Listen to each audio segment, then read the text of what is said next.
Let me out, I'm getting it in, yeah. No time for no loss, I'm paying the cost, I'm in it to win, yeah. Refuse, mine it can't be diffused. If you ain't thinking the same, then we playing by different rules. You can't see the vision, we living at different views. Until we complete the mission, keep getting up, never snooze. I walked a mile in my shoes, had the mind of a fool, chasing diamonds and jewels. Trust me, I was confused. Started minding my business and used my mind as a tool. Ended up finding my purpose and found the time to get to it. They told me I couldn't do it. They told me I couldn't make it. They sold it, could never break it. That's sadly mistaken. I need a piece of the pie. I want it so bad I can taste it. They told me, like told me, keep on running. Told they gon' take them. Used to lose, built to win. Applied myself, I felt it in. No time for the doubt, they counted me out. I'm getting it in, yeah. No time for no loss, I pay for the cost. I'm winning to win, yeah. Refuse to lose, I'm built to win. Applied myself, I felt it in. What's going on? It's Wednesday. It is Sweet 16 Wednesday. We got some stuff to talk about with college basketball, but I can't start this off without saying, turn me up. Let's get it today. I got my boy Carl and my boy Trent with me here today. How y'all doing, fellas? What up, Dave? How you doing, man? I'm feeling great. Y'all know me. I love me some college basketball. Hey, that's why I had to let you know we're gonna do a Sweet 16 episode, man. We got to do it. We can't just do one without doing this one. And then when the Final Four come up, we got to do one for that one too. Yes, sir. Come up next. So before we start, I want to say to all the women, it's Women's History Month. I got to make sure I start this off with this every single time. So we appreciate you for everything that you do. Thank you. You're great. You're awesome. There's so many things I could say to describe you, but just know that we appreciate you for everything that you do. Shout out to all the women in sports and business in my life, no matter who it is. Thank you. Appreciate you. This is all for you. So make sure you like, subscribe, share this with someone that wants to watch this. We're talking about college basketball today. We do have the NIT that's on right now, but we're talking about the NCAA tournament. So this is some big things that we got to talk about today. A lot of that comment section, we see we got some comment warriors today, and that's no disrespect, by the way. We got some comment warriors up here today. We got Ty, of course. The guy that was quiet all Sunday. Didn't say a word Sunday. Look, man, just stop, please. Look, it's two other Duke fans on the show right now. Just give us some time. No, I wasn't talking about that. That didn't happen Sunday. Oh no, I got you got it. That happened Saturday. Yeah. You got it. But this is gonna be a really good weekend, really good week. And then we got some IG chats that I want to talk about. So we got NBA, NCAA, we got football, we got NFL, we got boxing, college basketball, of course, because we're doing a college basketball episode today. We got college football. There was some college basketball news. Strasburg's leaving Penn State and going to Notre Dame. Notre Dame. One of the places I will never like, but hey, I mean, oh well, that's just someone else I got to root against now. But we give out all the news, all the injuries, all that stuff that's coming out, whether it's a legal case or not. I say this all the time. We had the John Morant news come out when we knew when he got suspended from the team, when he had to go to counseling, when he got suspended for 8 games by the NBA, and now he's going to be coming off the bench starting tonight, I believe. So those are some things that we put out there in all of those chats, whether it's baseball. And then the WBC Classic was last night. So sad that USA lost, but I mean, Ohtani is just a true unicorn. It's almost nothing you can really do to stop that guy. I mean, I've never known someone that could be the best hitter and the best pitcher on the team. Like it's the GOAT. It's just crazy. And you have Mike Trout on your team, which is crazy. So, and then to go up against Mike Trout and strike him out, it's just that was ridiculous. Great game, even though USA lost, but it's still a great game. And man, the biggest chat is the Refuse to Lose chat. I know both of you in that chat. So I kind of want to hear just a little, 30-second synopsis of the chat from both of you. So Carl, you first. All right, so the other chats, the sports chats like the NBA, NFL, those are cool chats. You get your news. You might get a debate or two. But when you get the real debates, you refuse to lose chat. Refuse to lose chat might have me on the show tomorrow because of a debate. So, you know what I'm saying? If you really like debating, or if you really want to show what you know, get on here first.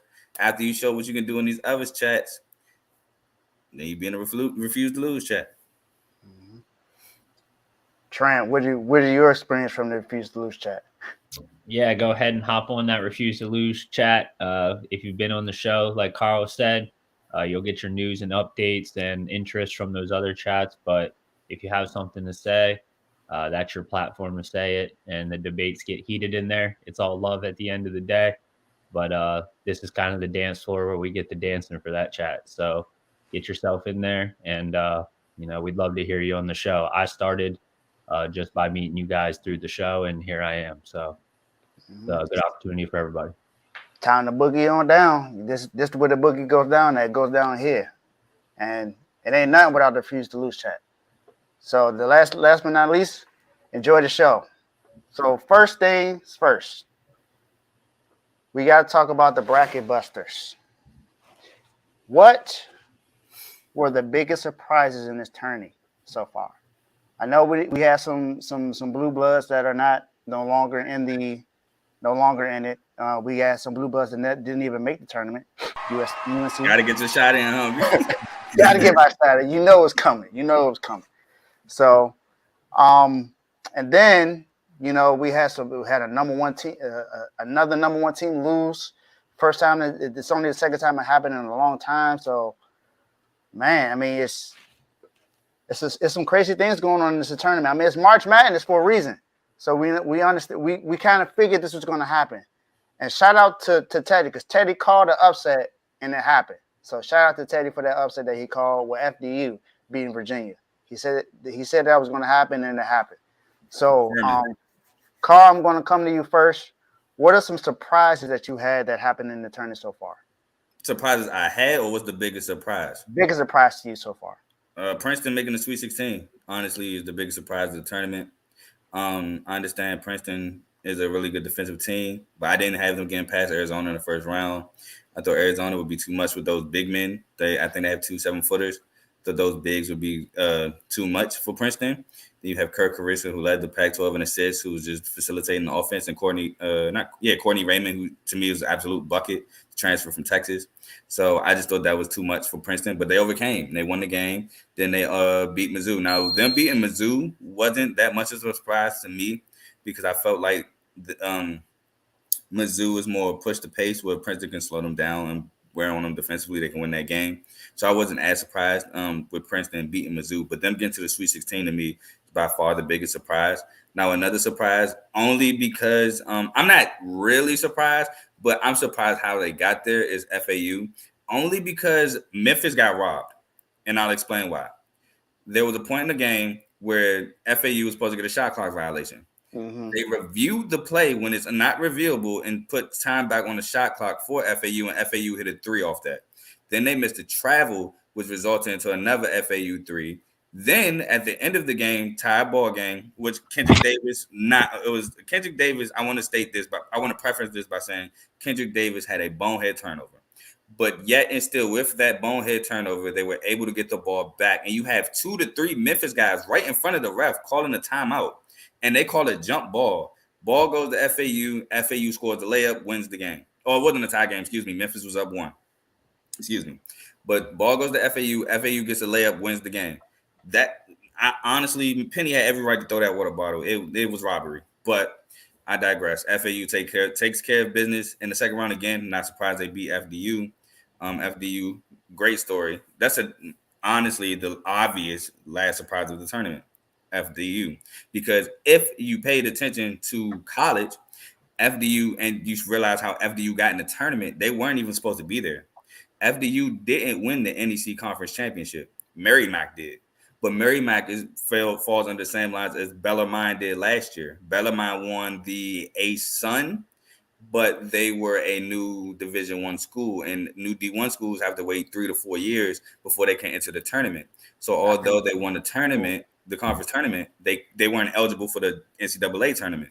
Same with Merrimack. Merrimack, I think, was on his last year of eligibility before they can enter the tournament.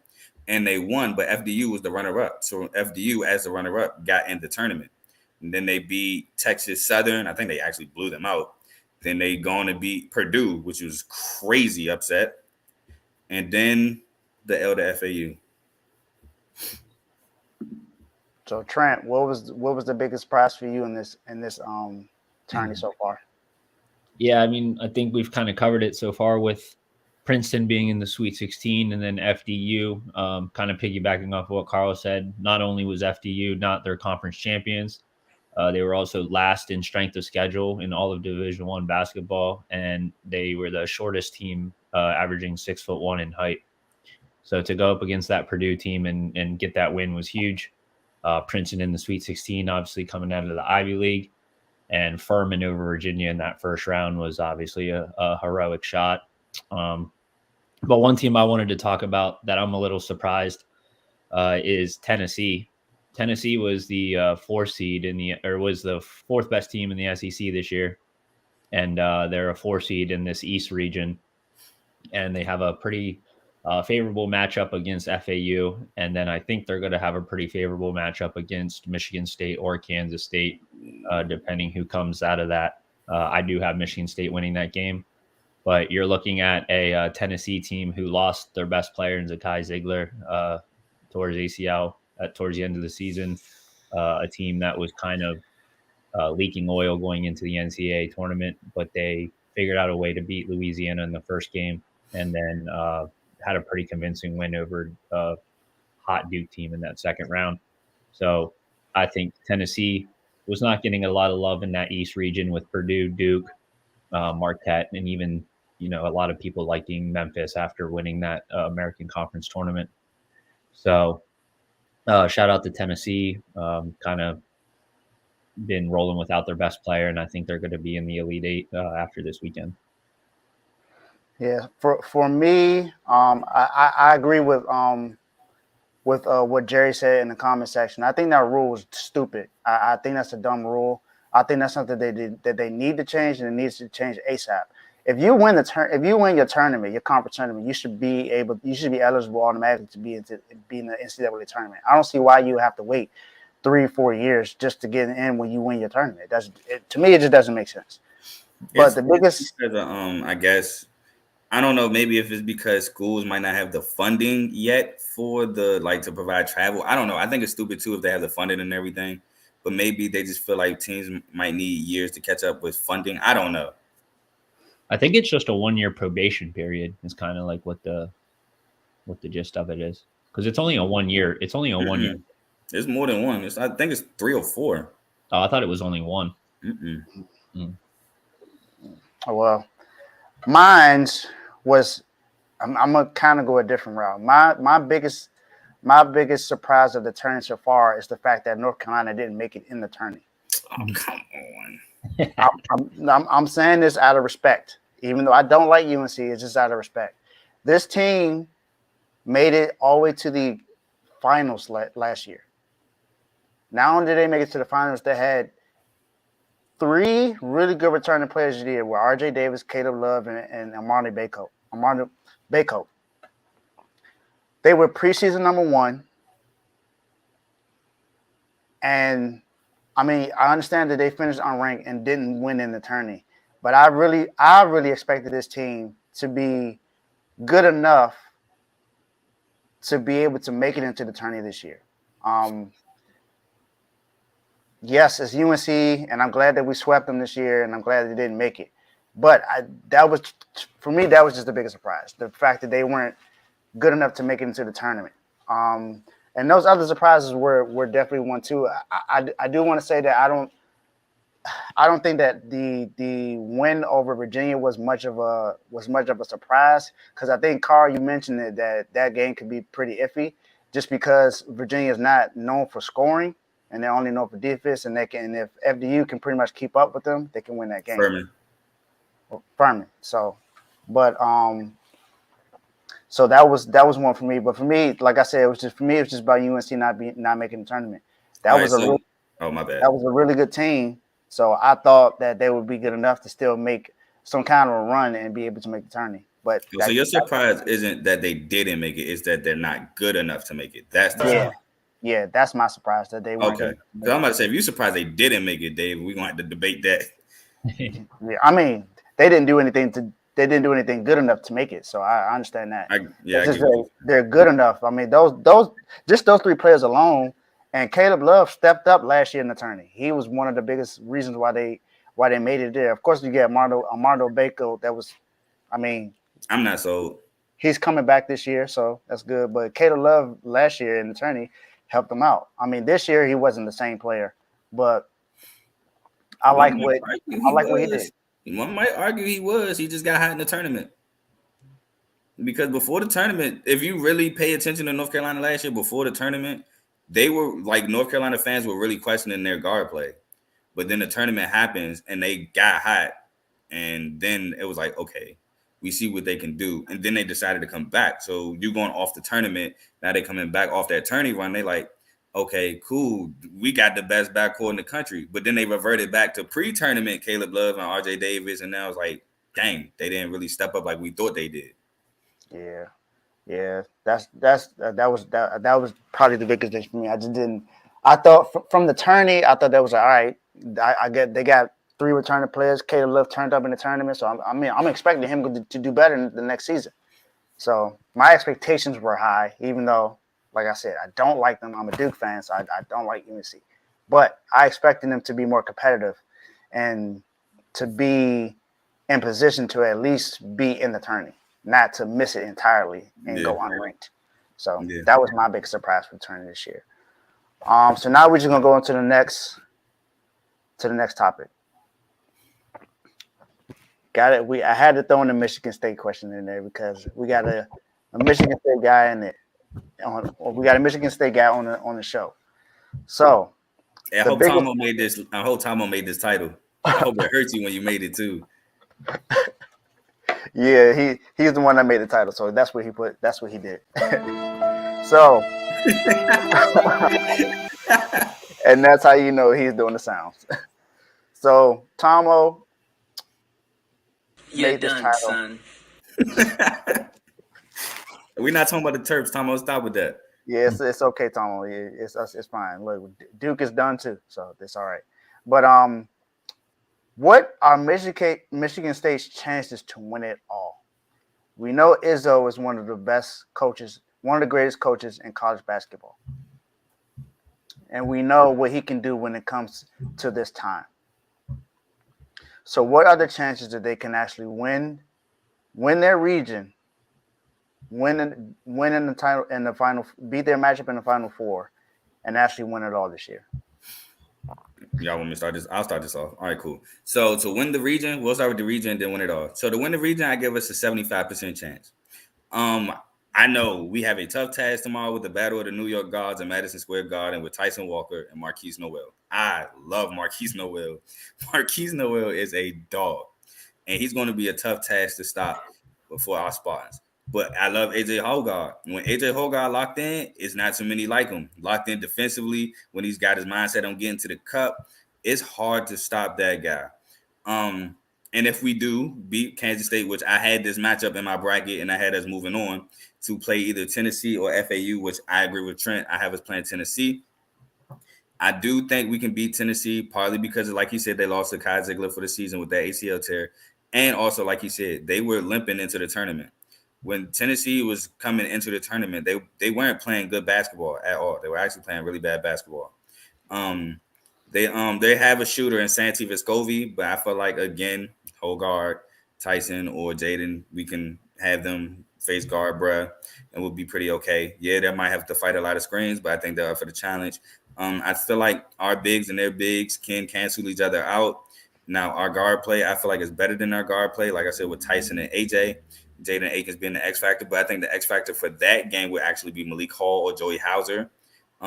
We've actually been shooting terrible from three, which is uncharacteristic of MSU.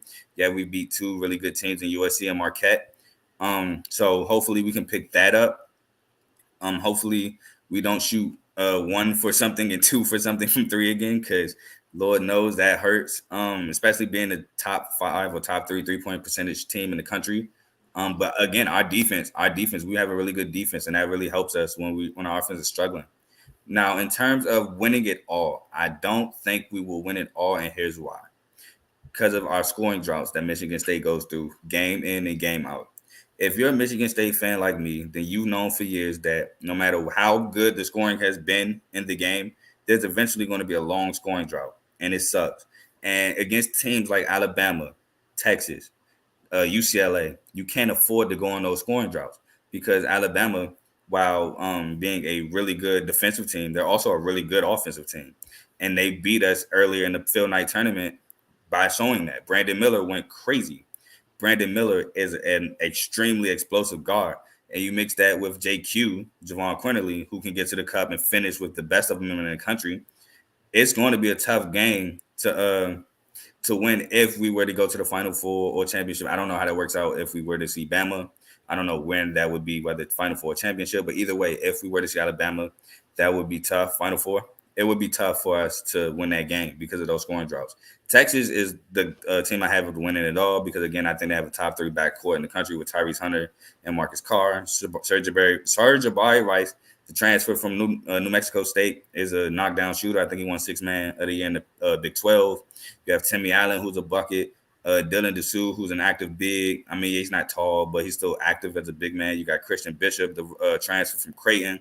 You got Brock Cunningham, who can shoot the ball. They're just an explosive team in Texas, and they've actually been playing better since the whole Chris Beard being relieved from his duties because of the alleged domestic violence case. Yeah, so, that got dismissed. Yeah, he got dismissed. So yeah, so our chances, in my opinion, of winning it all are low. Now, of course, I'm rooting for us to win it all, no question.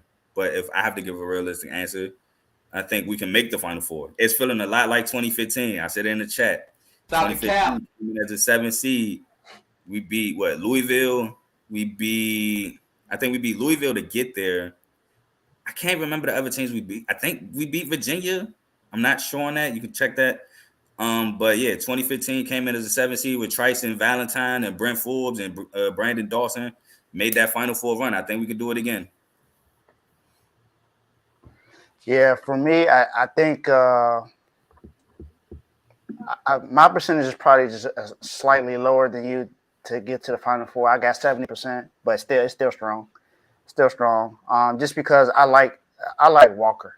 My goodness, he a dog, man. I remember when I was in Buffalo Wild Wings just a couple of weeks ago, watching him play a game. I forgot who they were playing. I think they were playing against Indiana, and was it Indiana? I think it was. I can't remember, but all I know is he had maybe 3 straight shots, then went down with a leg injury, and then came back and was balling again. I'm thinking that it was. I really think it was Indiana. I can't remember. It was a while ago. All I know is they had on that. Everybody wore. Yeah, it was because Mike Wilson was on the sideline. It was Indiana. I remember. Yeah, it could have been. It definitely was now. I definitely remember that now because it was Tuesday night. So I remember what it was. And he stuck out to me. Out of everyone in that game, he's the one that stuck out to me. So I definitely think he has a really good chance. With him as your guard, basically averaging 15 points a game.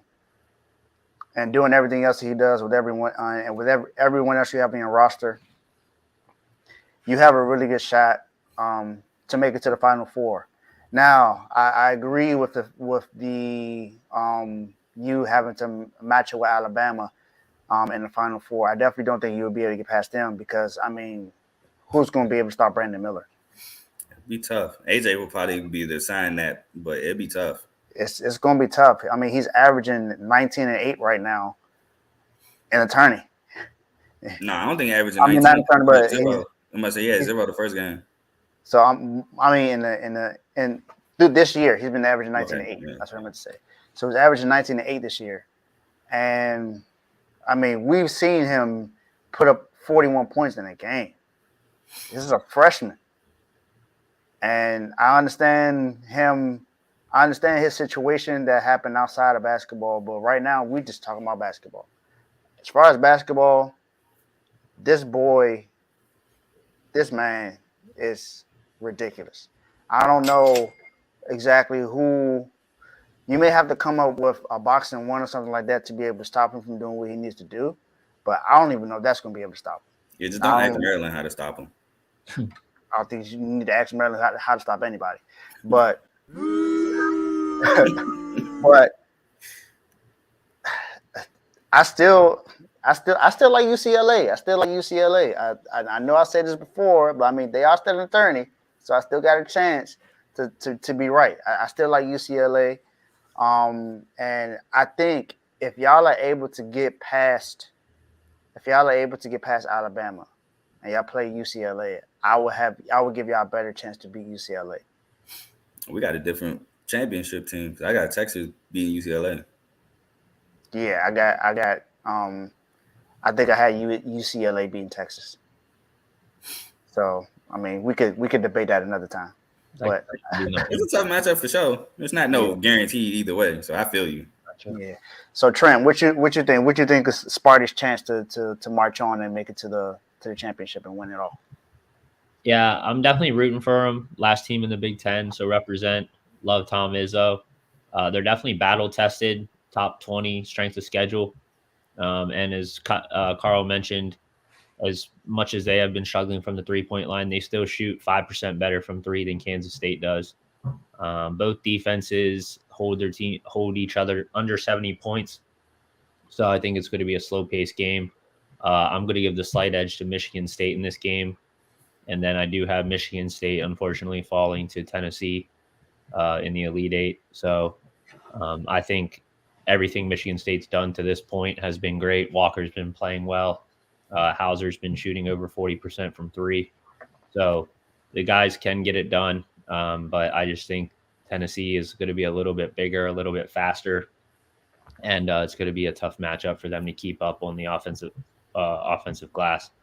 So Michigan State, I would give about 30% chance to get out of that region just because we have seen Purdue, Duke, Marquette, and Memphis fall out of that. And Kentucky fall out of that. So favorable matchups there in the East bracket. But I do have Michigan State winning this game and then losing to Tennessee in the next round. Yeah, I think that would be. I definitely get what you're saying now. With all those teams, all those high seeds that Purdue, well, except for Marquette, because Marquette was lower than Michigan State, but all those teams that were good, Kentucky, Duke, Purdue, all those teams, all lost. Marquette was a 2 seed. Yeah. You said Marquette was what? A 2 seed. 2 seed. Oh wow. I thought they were the 2 seed, bro. Marquette came in the. Why did I think they were the 9th seed? I don't know. I'm about to say Marquette came in on like a 10-game win streak or something like that. It was crazy. Memphis was the 8th seed. Maybe I was looking at another. FAU was the 9th seed in that, and Memphis was the 8th seed. Yeah. That's why I'm looking at Memphis, thinking it was. I don't know. I just see M, and I was thinking Marquette. I don't know how I thought that, but that would be interesting. That would be. I could see why you said 30%, Trent. Now that I really look at it, all those teams that are out now already, and you got Michigan State, and Michigan State and Kansas State right there. So it could go either way. I wouldn't be surprised if Kansas State wins, but I think Michigan State's gonna win that game. Yeah, I wouldn't be surprised if Tennessee beat us either, but I'm more so banking on the fact that they were limping into the tournament. And I mean, yeah, you can win a couple games in the tournament, but I feel like I honestly feel that loss against Ohio State might have woke us up and made us realize, like, look, we got to bring it. Everybody made a big fuss about how Izzo and AJ Hogard talk was on the sideline. Looked like AJ was blowing Izzo off. They do this every other year. Aaron Henry, like my man is a 25-year veteran coach at Michigan State, but yet it seems like he don't get his respect. Tomo, knock it off. Knock it off, okay? When your man get good enough to where we can talk about him, then we'll talk.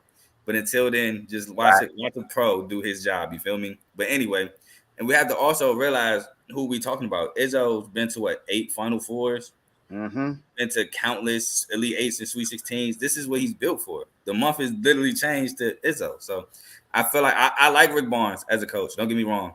I think Rick Barnes is a good coach.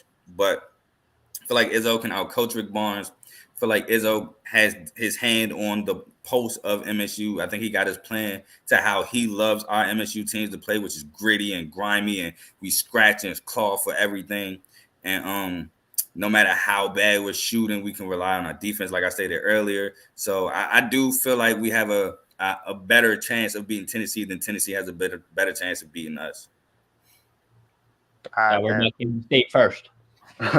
Well, yeah, that's true. I was just addressing your point there. I mean, obviously, I'm nervous about K-State as well. Hey, I love Izzo, man. I'm rooting for Izzo in the Big Ten, but if they made the Final Four, it would not be shocking at all. But the matchup with Tennessee is where I got them right now. And according to somebody in the chat, Izzo needed to be fired because 25 years and only one championship, man, that's crazy. That's a fireable offense.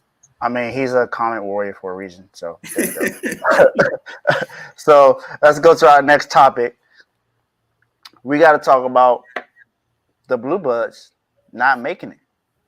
What's going on with the Blue Bloods this year, guys? I'm not sure what's up. Duke lost to Tennessee, of course. Bad. Tomo, look, just try your best to win your conference championship. It's something you haven't done since you got. Not gonna happen. All right. Kansas gone. UNC didn't make it. Kentucky gone. I mean, we all we got left is UCLA. And now, do we still consider them a blue blood? Yes. So, that's all you got left is UCLA. Everyone else is gone. So, I mean, my thing is why are all these teams being put out? I think it's I can answer for Duke. Duke got hot at the right time, went on a 9-game win streak, won our conference championship. Won the first game handily, and then went into Tennessee thinking that they were just gonna win it. Yeah, and they just didn't show up. I'm not sure what was going on. Roach didn't really play his game that I thought he would. Neither did Likely. I mean, I'm not sure what was up. But again, this was John Scheyer's first year coaching, so I think he did well in his first year coaching to win the conference championship his first year. Same thing that happened last year with UNC's head coach. So I mean, that you got something to start there. But I feel like with the talent that we had, some of the lineups just didn't make sense to me. I think we should have probably lined up some things a little bit better, played different zones, but that's what happened. Kansas, they just lost. I'll get to that one. They just lost. That's all I can really say about Kansas. They just lost. And the Kentucky, this is their first time making it past the first round in a while. And after they got past the first round, that was it. I can explain that one too. So I mean,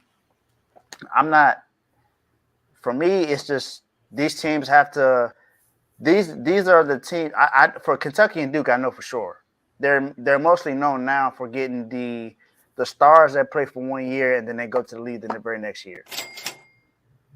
Those stars, I think what they need to do now is do whatever they can to have those stars get some kind of continuity in the off season and during the season as much as possible, so they can be able to mesh together well enough. Because if you're only going to have them for one season, you want to get the best out of them and to get best out of them as a team. You can recruit a lot of stars.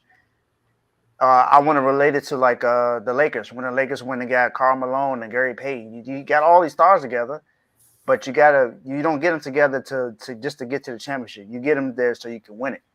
So you got to get them to win it. So I think for me, that's the case for Duke and Kentucky. I mean, someone else can argue that, but that's just my opinion. Kansas, I'm not sure because they were the defending champions last year, and then now they're not there. So that's just my opinion on that part. I think that's the reason why they didn't get this far. And I believe Duke would be better. I think all the teams will be better next year, but I think that for me, that's the reason why all the Blue Bloods are not really in there this time. I mean, you only got UCLA left, so that's the only hope that we got, that the Blue Blood can at least make it to the Final Four. That's one of the reasons why I picked UCLA to get there, but also because I like their team, I like how they play. So that's my synopsis on why the Blue Bloods not in. Trent, I'm gonna go to you first, and then Carl. So Trent, why do you think it's up with the Blue Bloods? Why do you think they didn't really make much noise this year in the tournament? Well, I think it's just a testament to college basketball because right now, we're in the Sweet 16 and there are 11 conferences represented with the 16 teams remaining. And I think that's just kind of what we're seeing with the NIL and the transfer portal. The talent pool is spread more across the country than it has been in years past. And I think, to your point, the continuity, you see a lot of these blue bloods recruiting freshmen, star blue chip talent. And at the end of the day, the teams that are remaining in March are teams that have a healthy balance between seniors and talented freshmen. So you can have talent, but when it comes to March Madness, the best teams win basketball games, not the best players. So I think if you were a college basketball fan really paying attention to the season this year, you're not surprised that Duke isn't winning a national championship this year. You're not surprised that Kentucky isn't winning a national championship this year. The only team that you could really say they had a chance, in my opinion, was Kansas and UCLA. And we know how tough it is to go back to back in any major national championship or professional championship. Facts. So I don't think the blue, and with Villanova being a down year in the Big East, I think we consider them a blue blood now. Mm-hmm. It's always interesting with blue bloods because I feel like we add more as years go past. And That's true. It always seems like it's a new team added. Gonzaga's a blue blood at one point. No, never. Please, never. Exactly. No. But in college basketball, that's kind of how the direction I feel like we're going. But anyway, I just think I think it's a good thing. Like I said, with the NIL and the transfer portal and things like that, I think you're giving kids reasons to stay longer. You're giving opportunities for schools that might not have the opportunity to recruit talent like that, get them a place to go. And then, like you said, and we were talking about with the blue chip programs, sometimes it's not about getting the best freshman in the country. It's about getting a really good freshman and having him stay there all 4 years and build a team chemistry. All right, cool. All right, so first I would like to start off with Duke because I can't really talk about that game because I was at work, unfortunately. So, you know what I'm saying? I missed that game, but I'm happy. I'm not going to lie here. I'm sorry, Duke fans. Y'all know how it is in the chat. So I'm sorry, Trent. I know you're rooting for us, but I don't like Duke. Mm-hmm. So Kansas, I can explain Kansas because I watched that game. And first off, I would like to say for Kansas, get well soon. Coach Bill Self, you know what I'm saying? He missed the tournament and the Big 12 tournament due to health issues. So that played a part in it. And I would like to give a huge shout out to Eric Musselman. Eric Musselman is the coach for Arkansas. And if you look at what Eric Musselman has done at Nevada and Arkansas, he has turned those programs around. I think Eric Musselman is the huge reason why Arkansas was able to beat Kansas in that round of 32 game. He's a great coach. He gets his teams playing in fast paces. They might not be the biggest team, but they're damn sure athletic. And that's what he likes to get them out and do in transition and run. You have a guard who's a freshman who's a lotto pig and Anthony Black. You have Nick Smith Jr., who's a freshman who he didn't really necessarily play great, and then you got Debo Davis. Debo Davis had a great game down the stretch, seeing clutch buckets, free throws. You got Ricky Council, who I stayed on the Selection Sunday show. I love his game. You got the two twin transfers from Rhode Island, and Makai Mitchell, and I always forget the other one. I always mess his name up. So I'm gonna just say the Mitchell twins. So Eric Musselman, man, he's a great coach. He's going to the Sweet 16 again. I think it's his third year straight going to the Sweet 16. So shout out to him. It's just Kansas just ran into Eric Musselman. They didn't have Bill Self because of health reasons. That's my explanation there for Kansas. For Kentucky, Severe Wheeler. Get well soon, Severe Wheeler. Missing their point guard who orchestrates their offense, which forces guys like Case and Wallace to run the offense. That's not normally what they do. So they're missing a guy who led the SEC and assists before at University of Georgia. It's not the same with him in the lineup and him out the lineup. Big Oscar Sheway down low, and he was a force on the glass. I mean, it was hard for K-State to get defensive rebounds. Oscar was just eating the glass up. But Marquise Noel took over late in the game. Clutch threes, a deep three, like a logo three late in the game. He was that joint was deep. no That was look like pass oops. Like that Marquise that was a good 35-foot shot. That was crazy. Yeah, Marquise Noel really dominated the game late, took it over. That's what Kentucky was missing. Kentucky was missing that guard who can facilitate, take over the game late, put players in position to where they're going to be their best. Severe Wheeler wasn't there. Oscar Sheway, yeah, you can feed him, get him the rock. But if you can push Oscar Sheway out the paint and make him shoot jumpers, then you can neutralize him. Yeah, he can shoot them, but you rather him be down low where he can get the ball, turn, lay the ball up, or dunk on you, stuff like that. So that's the reason why I think Kentucky lost, because Severe Wheeler being out and Marquise Noel just having a great game. So the blue blood left UCLA. I do, like Dave said, I love their team. Jaime Jaquez, he's been a phenomenal player since he had that breakout tournament run 2 years ago, which unfortunately started by beating Michigan State in the round of 72. He has been adding on to that since. Pac-12 Player of the Year this year has Jalen. I don't know. I can't remember. I watched the UCLA Northwestern game, but I don't think Jalen Clark is back yet. I can't remember if I watched him or not. But Jalen Clark was the Defensive Player of the Year in the Pac-12. They got the Freshman of the Year with Adam, and I always mess his name up because it's foreign. Adam Bonner. Might have messed that up. I'm so sorry. The young guy, Amari Bailey, who I thought might have been overrated coming out of high school because, Drake was all on him. They was hyping him up saying, oh, Amari Bailey, Drake like him, da-da-da. I thought it might have been a little hype, but he's actually a pretty solid college basketball player. You got the shooter and Chris Singleton. I think they're a nice nucleus. They play good defense. They can score. Tiger Campbell is an awesome point guard. I love Tiger Campbell. I don't know how long he's been at UCLA. It might be a little long, but I really like Tiger Campbell. He can score if you need him to. He can facilitate if you need him to. He can play defense. He can do it all for UCLA. I think he's actually the spark for UCLA. They go as Tiger Campbell goes.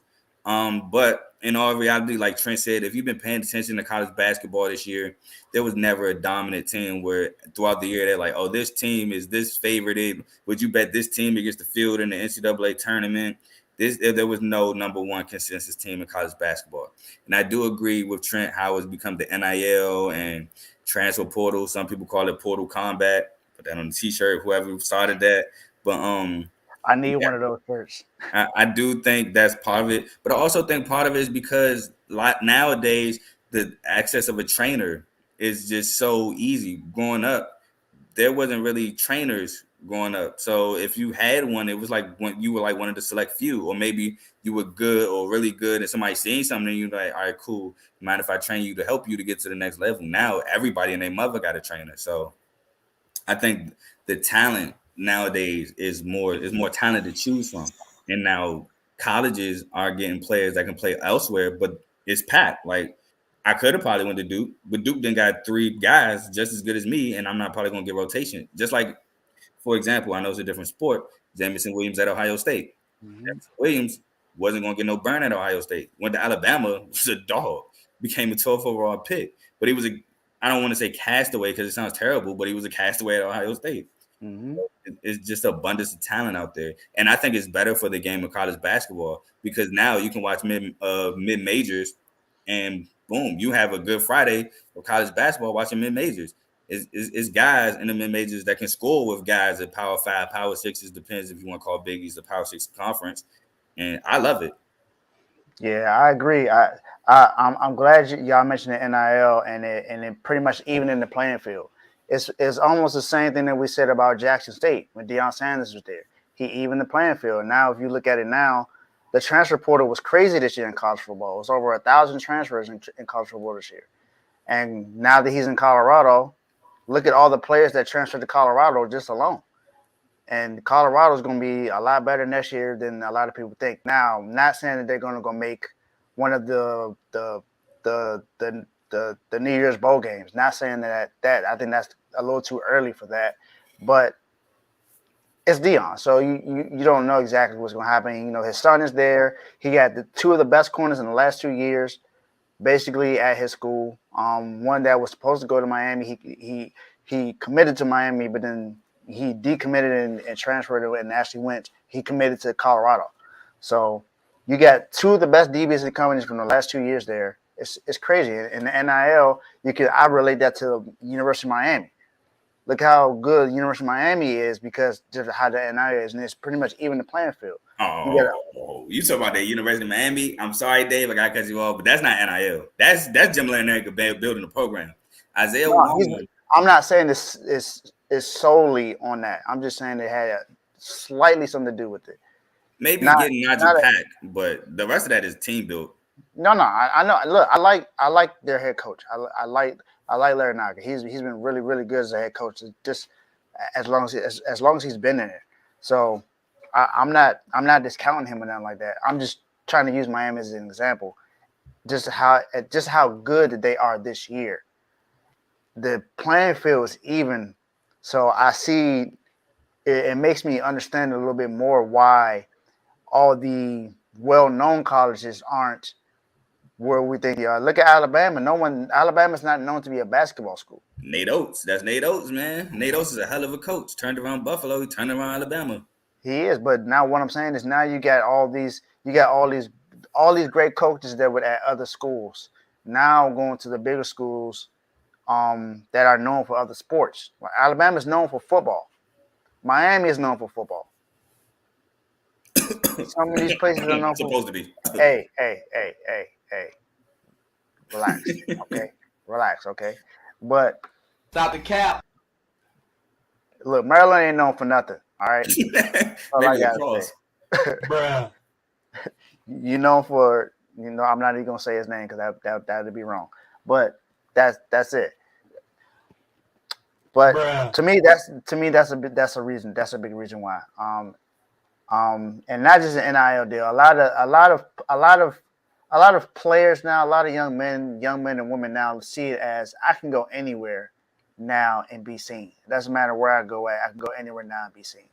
And I think that's huge because you got great players that came from lower schools like Damian Lillard. You had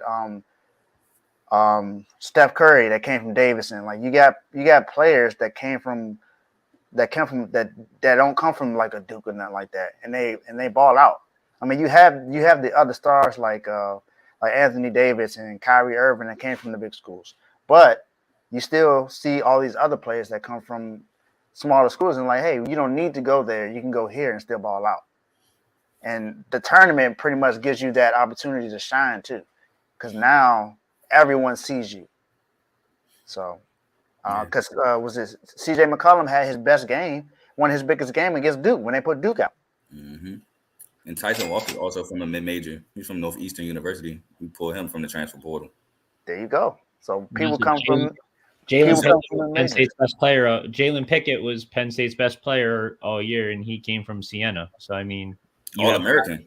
Yeah, you have guys who play at smaller schools for 3 years and then come and make a 1-year impact as a grad transfer or a redshirt. Yeah, I think Marquise Noel came from a mid-major or something like that. There's so many out there that have come from. I mean, the Northwestern or Duke had the guy from Northwestern this year. Yep. No. Yeah. North Carolina had Pete Nance.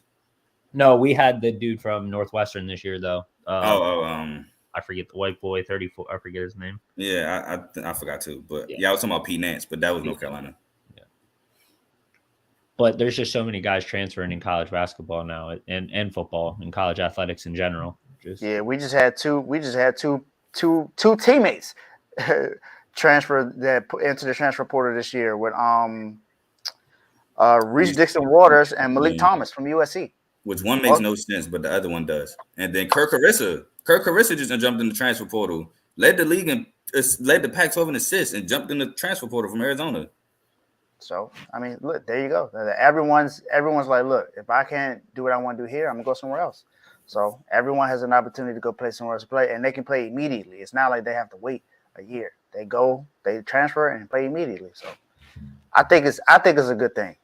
Even though I would love for Duke to be still in it right now, I just like the way basketball college basketball is playing out now. College sports, period. I just like how it's playing out. So now we're gonna go to our next one, and we want to know who's going to move on to the next round. So this is just going to be kind of a quick pick 'em for the Sweet 16 to see who's going to make it to the Elite Eight. So we got Michigan State versus Kansas State, FAU versus Tennessee in the East region. Then in the West region, we have Arkansas and UConn, and then UCLA and Gonzaga. South region, we got Alabama versus San Diego State, and Creighton versus Princeton. Then in the North, we got Houston and Miami, and then we have Xavier and Texas. We're going to start with the East first, with Michigan State and Kansas State. I think we already all general consensus think MSU. Yeah, we all think MSU is going to win. They are a 1 point, almost a 2 point favorite in this game, so they're expecting to be close. So, yeah, I expect it to be close as well. I got Michigan winning by like Michigan 4. State. Michigan State, sorry. Don't disrespect us. I apologize. Michigan's the team that lost in the NIT. I apologize, Carl. Michigan State, I got y'all winning by 4. Do y'all have a score or the amount? No, I just got Michigan State winning. I can't predict it. Okay. I think low scoring, but no score. I'll take Michigan State 70 to 67. 3-point game. Not exactly low scoring. I take maybe. I'll come with one. I'll say maybe 60 to 55. MSU. Yeah, I was thinking more so like 61, 47, somewhere around that. That much. I mean 61. I mean. No, win by. Oh, 61, 57. My bad. I forgot what I just said. 61-57. There you go. Then in the same region, FAU versus Tennessee. I got Tennessee winning this game. I have Tennessee as well. Tennessee as well, but I think FAU keeps it close. Another 30-win team. I think keep Tennessee. FAU keeps it close. Yeah, I think this game is decided by like 5 or 6. I don't think it's going to be any more than that. West, Arkansas and UConn. I'm gonna go Arkansas. Not a big fan of UConn. I'm not. I'm sorry. Tony. You're still my guy. He ain't here right now. He on his way. He on his way home. He on his way here from work, but he ain't here right now. I'm gonna go Arkansas and Musselman. I trust. I'm gonna go the opposite. I absolutely love UConn and Danny Hurley. I think they were criminally underrated in this tournament, so I'm gonna go UConn. My brother has been telling me, he did say that UConn's going to win it all. I don't agree, but he said UConn's going to win it all. I do think they get past Arkansas, though. I do think they win this game, and I think they win the game by like 7 or 8. I think UConn wins this game. UCLA and Gonzaga, I don't think I need to say who's going to win this game because I picked who's going to win this region. So I'm going UCLA. I guess UCLA winning this, but I think it's going to be close. I got UCLA winning by like 3 or 4. Give me UCLA by double digits. Ooh, I'm going to go ahead and be the lone wolf on Gonzaga. I think Drew Timme and Mark Few have the fewest expectations, no pun intended, that they've had in a long time. So I think they're in a comfortable spot right now. I think UCLA plays great defense. Gonzaga can be had. Give me, like I said, UCLA double digits. I want to know how Rasir Bolton's still in college, bro. He was in college when I was in college, bro. That's all I'm saying. I don't. Who knows? He been in college like 8 years now. COVID, man. COVID and red, white, not white shirt, but you know. Shirt, yeah. Sheesh. Kind of wish I could go back now just to play. So in the South now, Alabama and San Diego State. Alabama easily. I got Alabama double digits. I got Alabama double digits. I love San Diego State, but they can't score with Alabama. They play good defense, and that kind of keeps them in games, but they're not going to be able to score with Bama. I don't think so either. Yeah, I love San Diego State, and I loved them all year, but I don't think they have the horsepower to keep up with the Alabama offense. They have a bunch of grown men, but they don't have the scoring to keep up. Speaking of a guy that's been in college a long time, Matt Bradley. Jesus Matt Bradley's Christ. been there for a long time. Yeah. Reminds me of a Georgia quarterback. Yeah, but hey, we talking about basketball right now. Creighton versus Princeton. Probably the matchup no one thought was going to happen in this entire tournament. I'm going to go with Princeton in this one. I got Princeton winning this game, and I got them winning it close. I'm gonna I go have with Creighton. yeah. My bad. Go ahead, Trent. No, go ahead. I got Creighton. I think McDermott is one of the better coaches left, and I think Cockbrenner is one of the better players left in the tournament. I agree with what Trent's saying. I'm gonna go Creighton. Kalkbrenner's Big East, I think, defensive player of the year. I love the guard play with Trey Alexander and Ryan Nembhard, who was Andrew Nembhard's younger brother. Arthur Kaluma is a great wild card. Give me Creighton, and Creighton plays defense. So, all right, and then the last reason in the North, we got Houston and Miami. I'm going Miami. I like Miami football. Even though I root for Duke basketball, I like Miami's basketball team. Like I said, I like their coach. I like how they've been playing this year. It's a really good team. I'm going with Miami. I got them winning by 5. Yeah, I love Kelvin Sampson and Marcus Sasser too much to pick against Houston. Shout out to Miami, last team in the ACC. Love Larinaga, love Isaiah Wong. But if Miami was playing any other team in Houston in this game, I might go with Miami, but not against a tough Houston team. my pick. Well, to me, this pick is hard because Marcus Sasser did re-aggravate that leg. So who knows how he's feeling coming into this game? But Miami has shown struggles, i.e., the Drake game, that if you really play good defense, their offense can struggle, which Houston is top 5 in the country in defense. So I think I'm going to piggyback off Trent. And I have this matchup in my bracket, and I have Houston winning. So I just got to follow the bracket, go Houston. I don't know what the spread is yet, but maybe Miami to cover. 7.5. I got it already on the FanDuel, Trent. Don't even worry. I'm with you. He ready. Parlay. Parlay Carl. And then the last game, Texas versus Xavier. I got Texas. I don't believe Xavier is good enough to be able to keep up with them. Texas has a really good defense and really good offense. Oof. I'm going with Texas. Dave, you have Xavier pegged wrong. I have Texas too, but not for that reason. I think it's going to be a shootout. I think you have Xavier pegged all wrong. I think Xavier's offense is very explosive. Sule Boom. There we go. Another mid-major guard who transferred and is playing really well. UTEP transfer. Sule Boom is a dog. Adam Kunkel is a shooter. Kobe Jones can get to the cup. You got Zach Freemantle. Zach Freemantle is the 7-footer that's hurt. Jack Nungy is the one that's playing. So I have Texas though. I think Texas is just really good and well coached. I think they'll be able to outlast Xavier in a shootout. Yeah, I like Boom. I mean, 16 and a half points, 88% from the free throw line. He's really good. But I just like Texas. Yeah, I like Texas too. Rodney Terry's done a great job as interim head coach. And I agree with Carl. Marcus Carr is the best player on that team. And I think I had Xavier. I'm so sad. I had Xavier actually losing to Kennesaw State in round 1. That was my pick. That was my upset. You're upset? And Kennesaw took him to the wire, but Xavier escaped. So definitely, this is my matchup in the bracket. I had this matchup. Yeah, I like the Big East, but I wasn't necessarily over excited about Xavier this season. So I like Texas. That Texas Houston matchup's going to be a banger.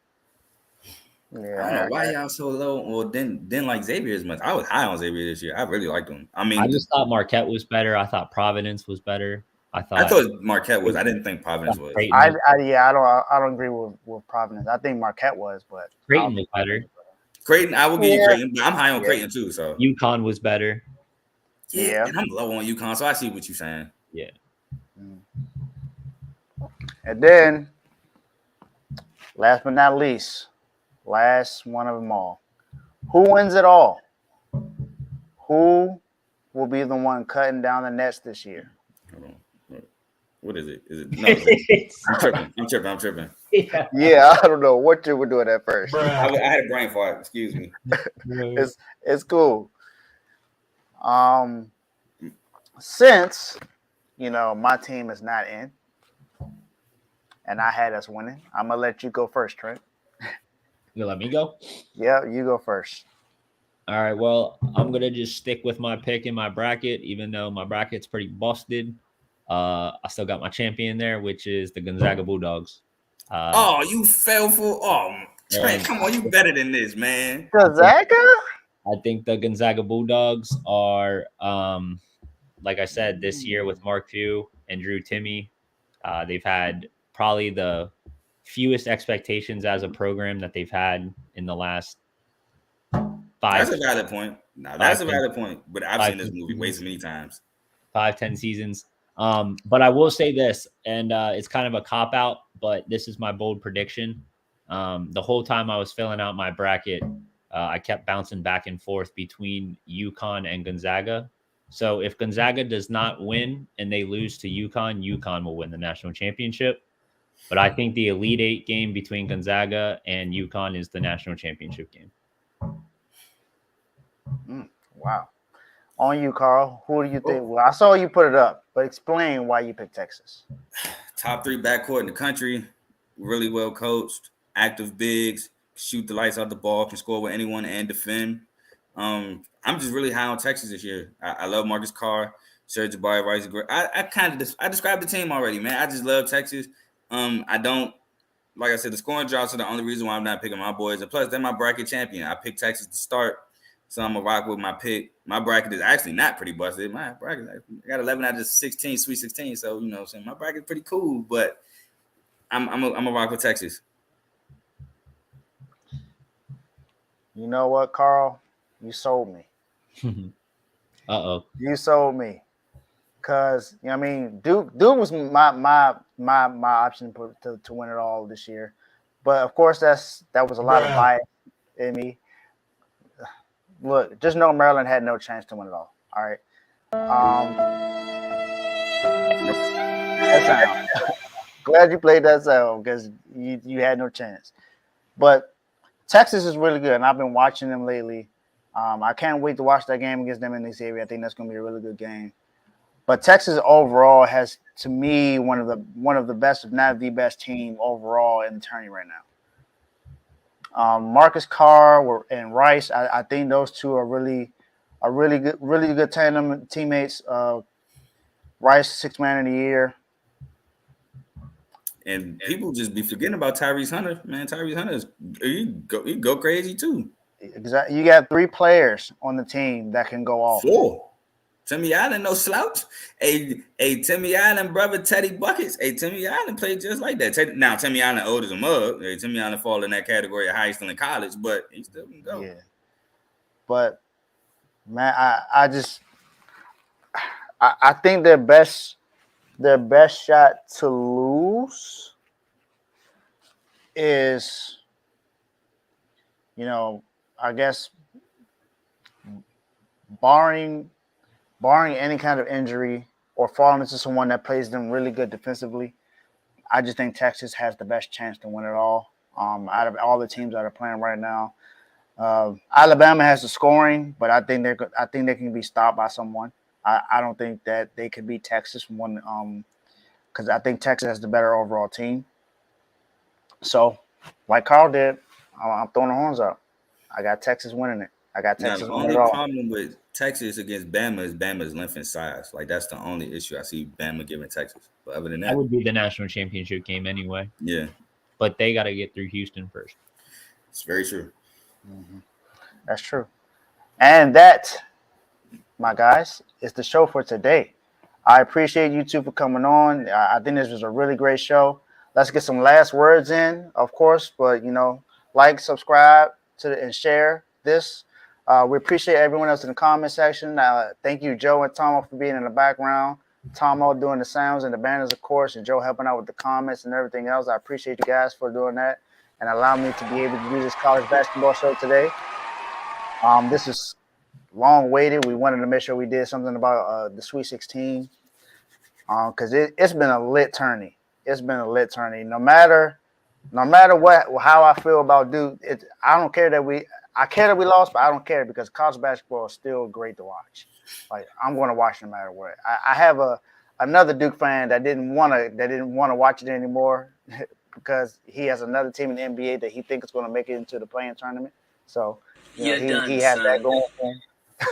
He has that going for him. But for me, college basketball is it has my eye right now. And the WBC did, but we saw what happened with that. So college basketball is great. And then the IG chats, I'm gonna kind of sort of go over it so we can get our last words in the show. But we have college basketball, college football, Major League Baseball, boxing, WNBA mixed with the NBA, and the NFL. We have all of that in those chats, and we talk about all those sports, and we even have a parlay chat as well that talk about the good bets on FanDuel, DraftKings, whichever one you use. We talk about all those things that go in there, and then in the other sports chats, we give you all the news that's going on.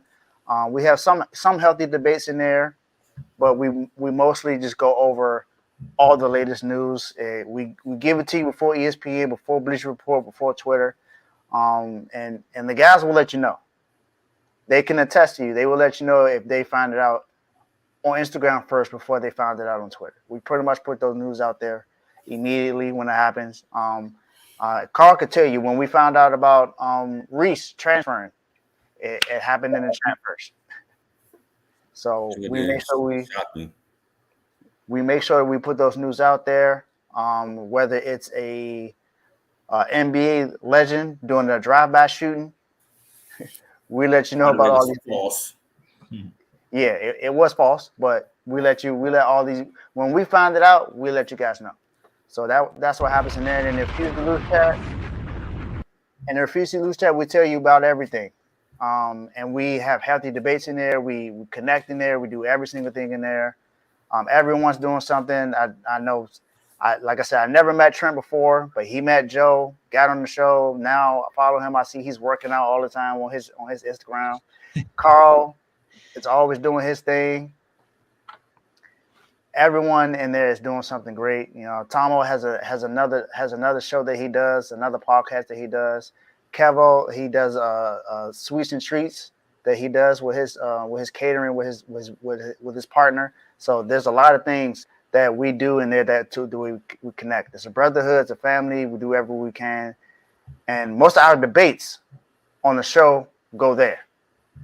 So when we have something we disagree with on the show, we take it there. Just like yesterday when we had that, when Joe said something that me and Carl thought was outlandish when he said that Jimmy Butler and Julius Randle won the same. He'll be on the show tomorrow. He'll be on the show tomorrow. Not the cap.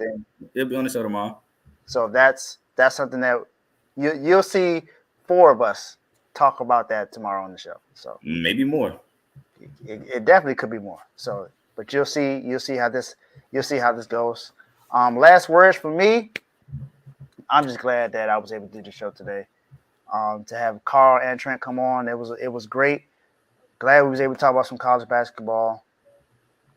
Can't wait to watch some more games. I'm about to go watch some NIT games now.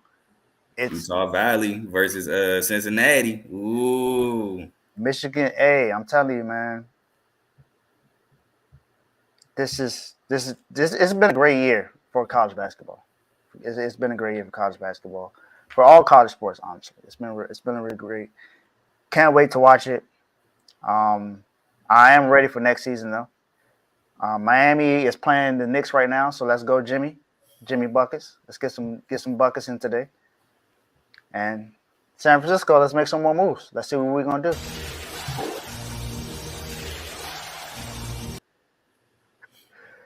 Carl, last words. All right. So as always, thank y'all for having me on the show. Really appreciate it.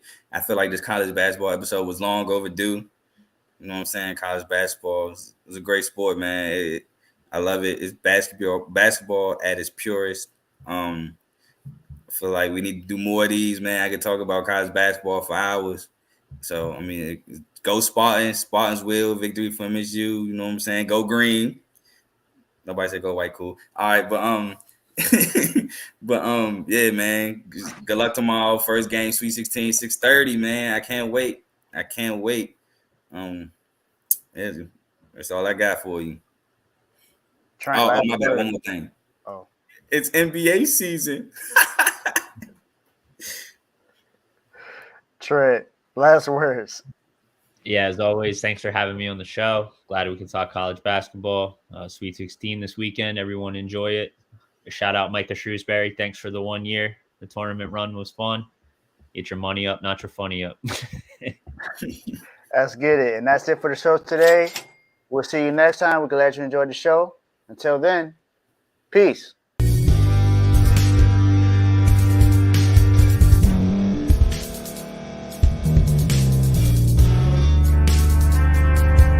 Thank you for staying to the end. If you're watching this on YouTube, please like this video, subscribe, and also hit that notification button so you can be notified next time we put out a video. If you're listening on any podcast platform, subscribe and hit that notification button, y'all, so you can be notified we put out another podcast audio.